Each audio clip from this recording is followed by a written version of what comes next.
और G900 इन तमाम standards पर पूरा उतरता है। और नए दौर की ज़रूरतों को पूरा करते हुए पेश है एक्सटीयर हाइब्रिड। देखिए, हाइब्रिड गाड़ियों के इंजन शहर में बार बार स्टार्ट और स्टॉप होते हैं, जिससे उन पर एक्स्ट्रा प्रेशर पड़ता है। एक्सटीयर हाइब्रिड उन्हें इस खास किस्म के इस्तेमाल के लिए बेहतरीन प्रोटेक्शन देता है। लेकिन बात सिर्फ इंजन तक महदूद नहीं, एक्सटीयर के पास CVT यानी कंटिन्यूअसली वेरिएबल ट्रांसमिशन के लिए भी एक स्पेशल फ्लूइड है। ये आजकल की ऑटोमेटिक गाड़ियों में इस्तेमाल होने वाला एक खास गियर बॉक्स है, जिसे स्पेशल केयर की ज़रूरत होती है। और इसके फ़ायदे बिल्कुल वाज़ेह हैं।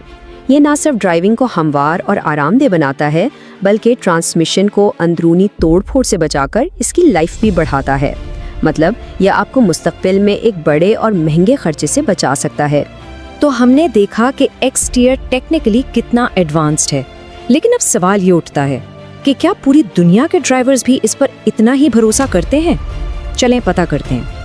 ये कोट इस ब्रांड की पोजीशन को बेहतरीन तरीके से बयान करता है। उन लोगों का इंतखाब जो प्रीमियम इंजन ऑयल्स की तलाश में हैं। ये आवाज़ उन लोगों की है जो क्वालिटी पर कोई कॉम्प्रोमाइज़ नहीं करते। एशिया से लेकर यूरोप